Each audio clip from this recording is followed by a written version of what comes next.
"You're not my real daughter." The words sliced through the air like a dagger. Everyone at the dinner table froze. Forks suspended midair. Conversations killed mid-sentence. I blinked, heart pounding, lips trembling as my father, Gregory Sanders, rose from his seat and pointed a trembling finger at me. "You mean nothing to me, Emily," he spat. "I raised you out of obligation, not love." The room shifted with gasps. My cousin Haley choked on her wine. My Uncle Rick muttered, "Well, damn." And my mother, Vanessa Sanders, just folded her arms and smirked coldly. It's time someone told her the truth. I couldn't breathe. I had just returned from graduating summa cum laude, hoping to surprise them with the honors medal I'd tucked into my coat pocket. I stood there in silence, feeling my whole world shatter as my so-called family stared at me like a stranger. "You're a lie," Gregory continued, slamming a piece of paper onto the table. "This DNA test proves it. You're not even my child.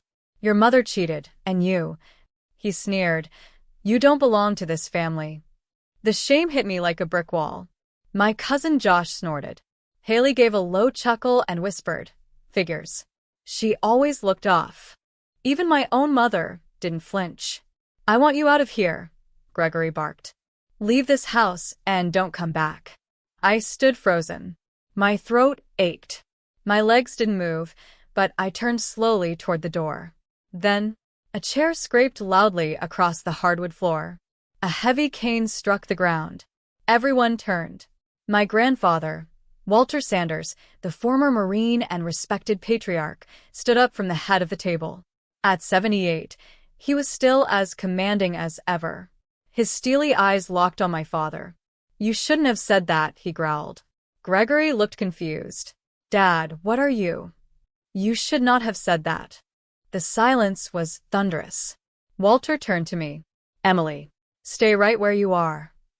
My vision blurred. My feet obeyed. Walter reached into the inside of his blazer and pulled out a thick yellow envelope. He tossed it across the table with the same force a judge might slam a gavel. It landed right beside the DNA report. "Read it," he said. Gregory scoffed. "What the hell is this?" "A truth I've kept locked away. Until now." Gregory opened the envelope. As he read, color drained from his face. His lips moved, but no sound came. His hands started to tremble. He looked up at Walter. This isn't true. You forged this." But Walter wasn't done. He turned to the room. "You all want the truth? Here it is. Emily is not only my granddaughter, she is the sole heir to the Sanders estate. That letter confirms it. And I made the change the day she was born." Gasps erupted. Vanessa's jaw dropped. Rick stood up, stunned. Josh muttered, "Wait, what?" Walter walked over to me and pressed another envelope into my hand. "This is for you, Emily. Every deed, every asset, every account. You are the future of this family. You always were." I opened my mouth but couldn't speak. My voice was gone, trapped behind years of silence and pain. Walter's gaze turned ice cold as he faced Gregory. "She's not leaving tonight, son. You are." Gregory stared, horrified. "Dad, you can't. Get out of my house. Before I have security drag you out." No one moved to stop it. Not Vanessa. Not Haley. Not a soul. Gregory's shoulders sagged. He fell to his knees, right in front of me.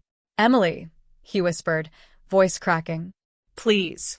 I didn't mean to, I didn't know, but I turned away.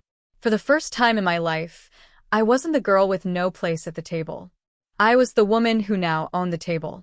And this was just the start. The air outside felt colder than it should have.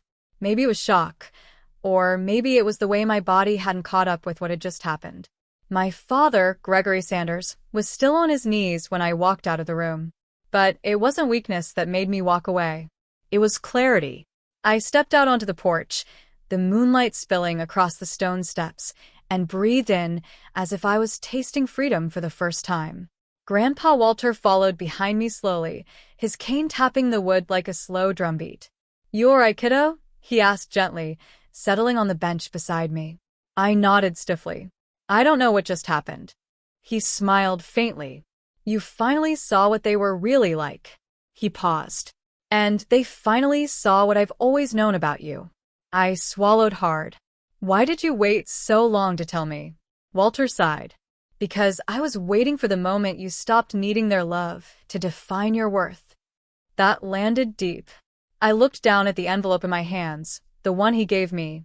Inside were documents with power I hadn't even begun to grasp. Properties. Stocks. The Sanders legacy. And it all belonged to me. Grandpa continued. Greg thought he could keep the DNA test secret.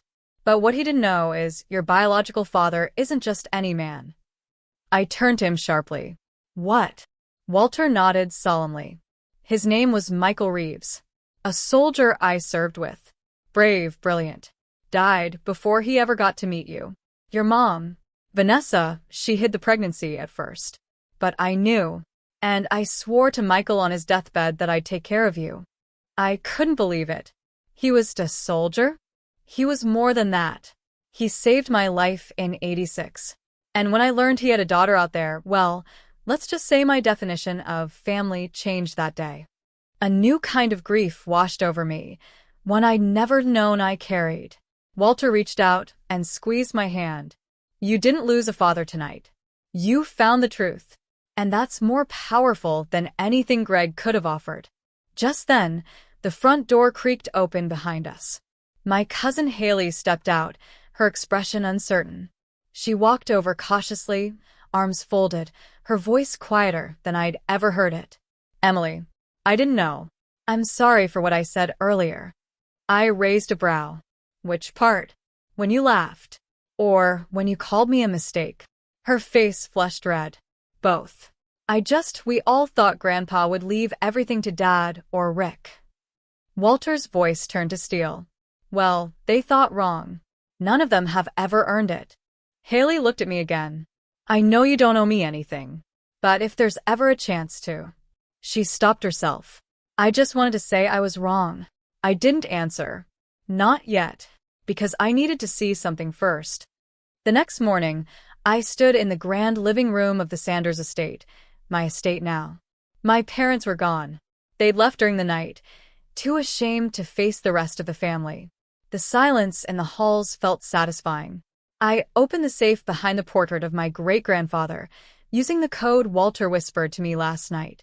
Inside were files, keys, and one handwritten letter, titled, To My Granddaughter Emily. It was from Michael Reeves. I sat down to read. Asterisk, I may never get to meet you, Emily. But I want you to know that if there's one thing I regret in life, it's not getting to hold you even once. Your mother was scared. She made choices I won't blame her for. But Walter, he's a good man. He'll watch over you. And if life ever gets too loud, remember this. Blood makes you related. But loyalty? That makes you family.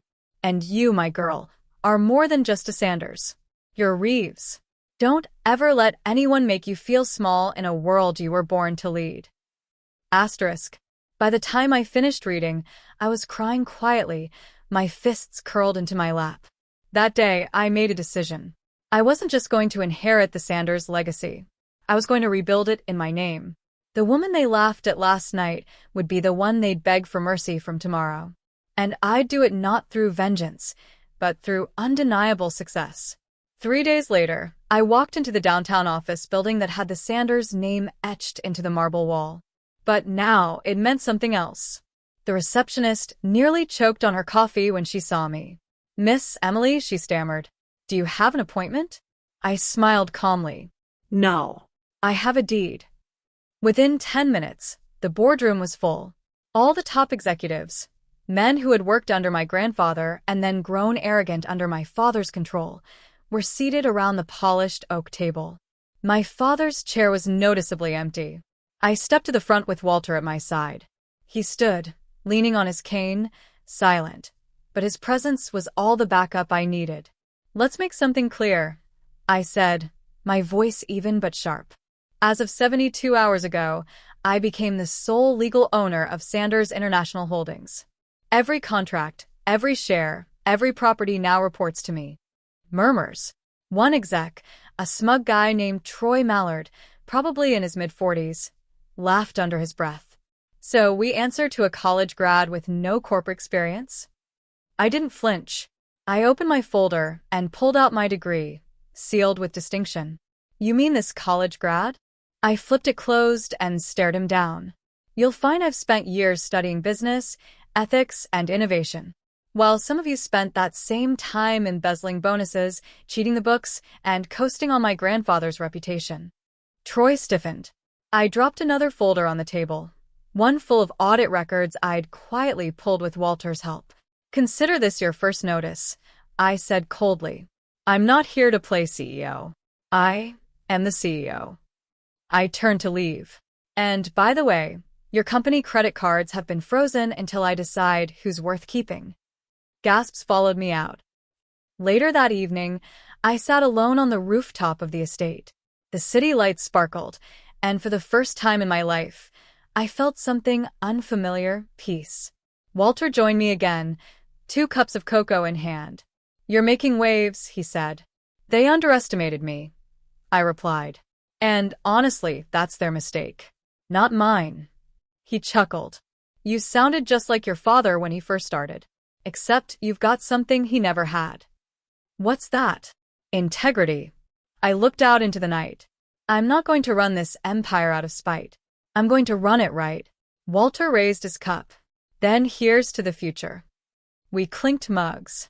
But the past wasn't done with me yet. The next morning, I received a knock on the front gate. The guards called up and told me there was a man asking to see me. He looked distressed. It was Gregory. I met him in the driveway, arms crossed, heart steady. He looked nothing like the man who had stood proud in front of the family 3 nights ago. His suit was wrinkled, his face pale, his hands shaking slightly. I didn't know, he began, eyes avoiding mine. I swear, I didn't know what your mother did. I thought you were the proof of her betrayal. That's what I was to you?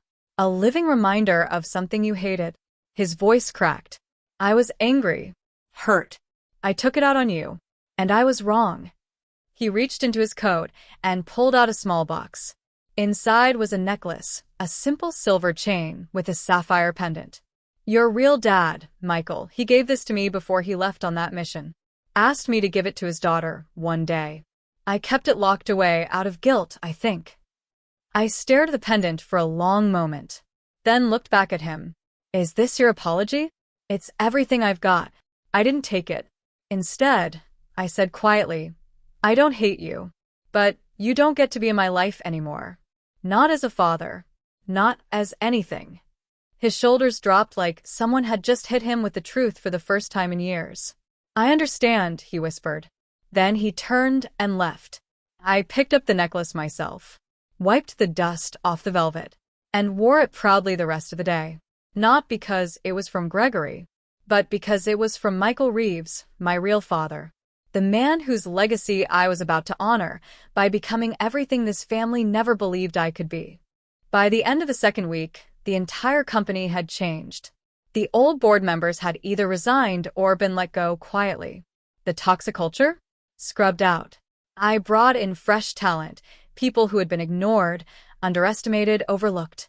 Interns who had brilliant ideas but were never heard.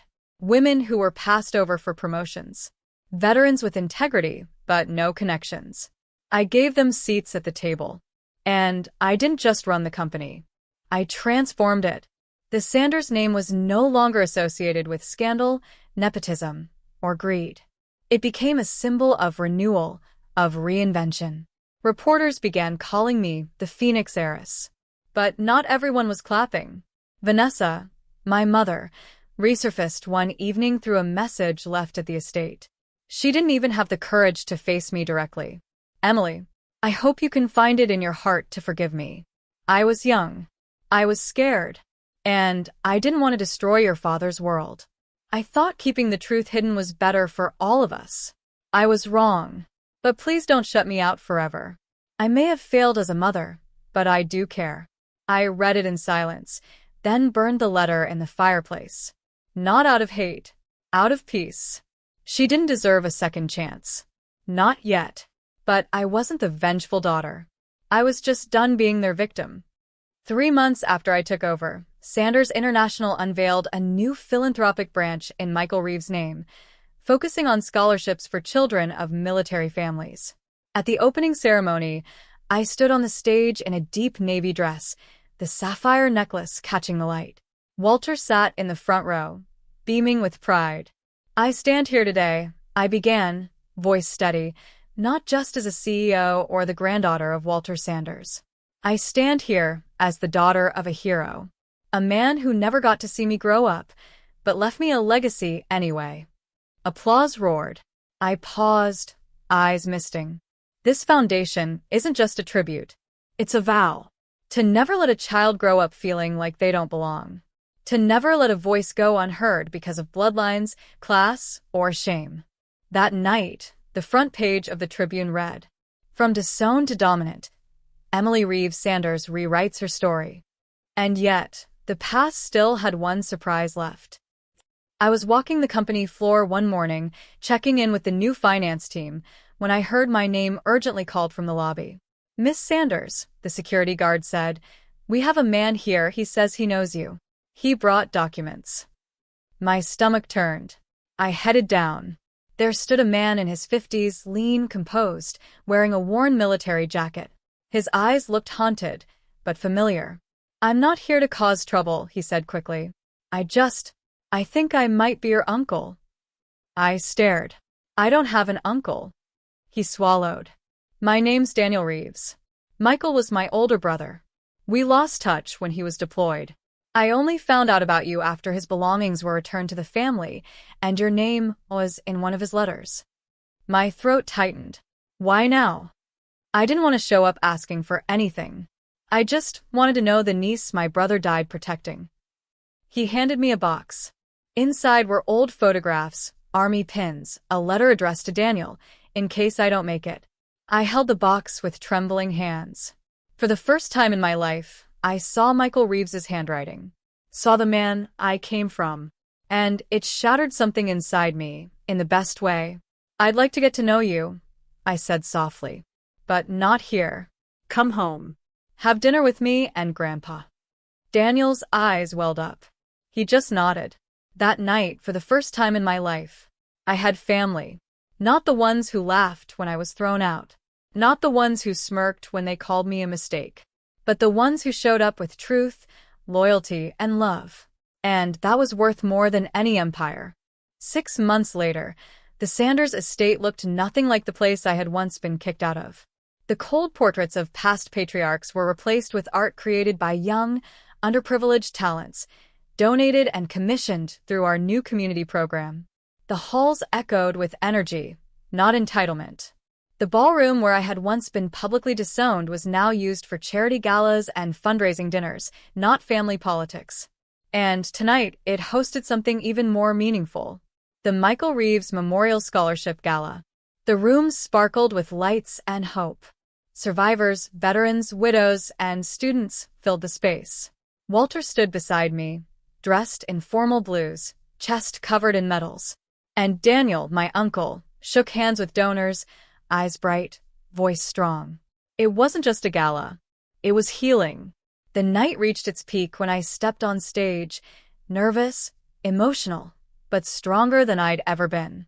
"I was disowned in this room," I began, voice steady.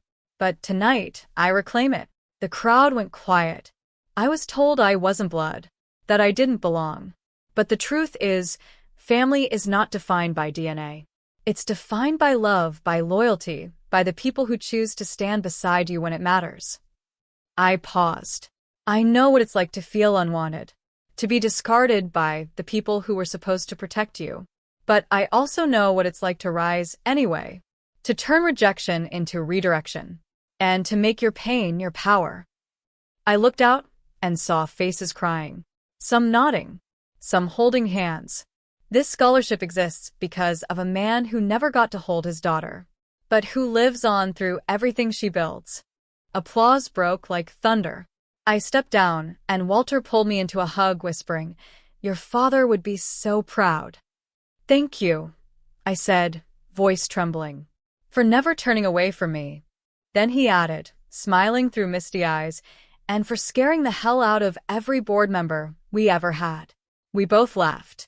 Later that night, as the guests slowly left and the lights dimmed, I stood on the balcony alone, holding that same sapphire necklace, now warm from my skin. Behind me, I heard footsteps.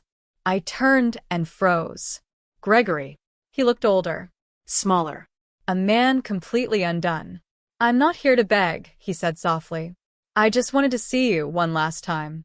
I said nothing, just waited. "I'm sick," he admitted. "Terminal.